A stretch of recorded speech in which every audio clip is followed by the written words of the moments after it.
आदरणीय प्रधानमंत्री श्री नरेंद्र मोदी जी, माननीय राष्ट्रीय अध्यक्ष श्री जेपी नड्डा जी तथा राष्ट्रीय कार्यकारिणी का हार्दिक आभार व्यक्त करता हूं, जिन्होंने संगठनात्मक चुनाव के संचालन का दायित्व हमारी टोली को सौंपा। यह चुनाव हमारी संगठनात्मक कार्य पद्धति का मूल है और संगठन को युवा वैचारिक रूप से प्रतिबद्ध तथा राजनीतिक रूप से गतिशील बनाए रखता है। राष्ट्रीय अपील समिति की अवधि आगामी 5 दिनों तक रहेगी।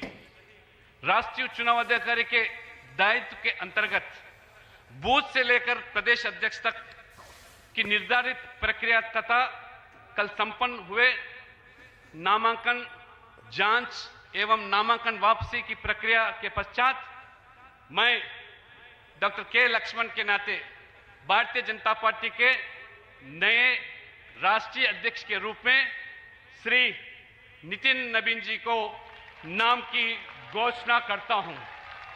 मैं उन्हें इस अवसर पर हार्दिक बधाई देता हूं तथा निर्वाचन प्रमाण पत्र प्रदान करता हूं।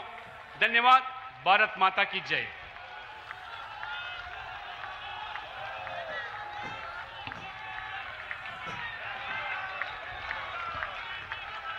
नितिन नवीन जी आगे बढ़ो। नितिन नवीन जी आगे बढ़ो।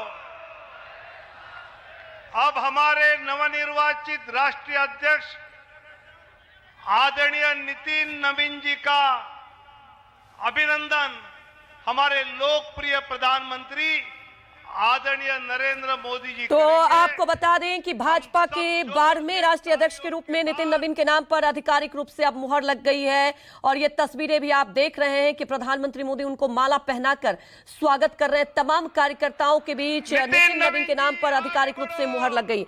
हालांकि 14 दिसंबर 2025 को ही नितिन नवीन को कार्यकारी अध्यक्ष बनाया गया था और आज आधिकारिक रूप से ऐलान हो गया है और ये कह सकते हैं कि आज से बीजेपी में नवीन युग की शुरुआत हो चुकी है। सबसे युवा अध्यक्ष बनाए गए हैं नितिन नवीन और यह भी कहा जा सकता है कि नितिन नवीन के लिए चुनौतियां भी तमाम है। बीजेपी के 12वें अध्यक्ष चुने गए हैं नितिन नवीन और आप देख सकते हैं तस्वीरों में मंच पर नितिन गडकरी भी मौजूद हैं और पूर्व राष्ट्रीय अध्यक्ष रह चुके राजनाथ सिंह भी मौजूद हैं।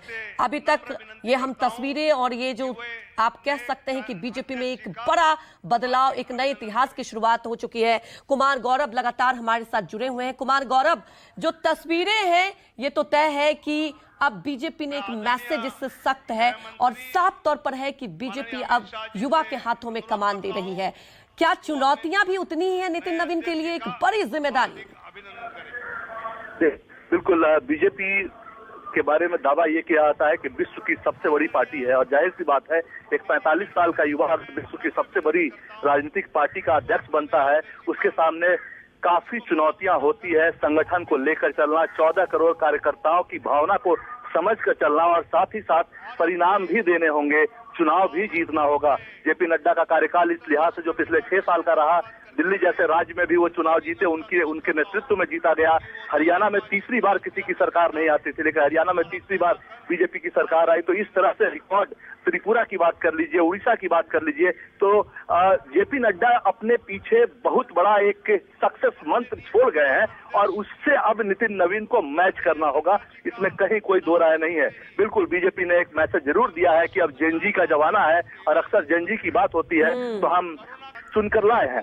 जाहिर सी बात है नितिन नवीन को कमान देने के पीछे पार्टी की सोच ये है, प्रधानमंत्री की सोच ये है कि नितिन नवीन के इस ग्रुप के नेताओं को आगे करें ताकि 2047 में विकसित भारत बनाने का जो लक्ष्य है उस वक्त पार हो सके और कहीं न कहीं इसे मोदी और बीजेपी की दूरगामी सोच का परिचायक कहा जा सकता है। अब सवाल यह है कि वो कितना खरा उतरते हैं, ये जो उम्मीद है उस पर।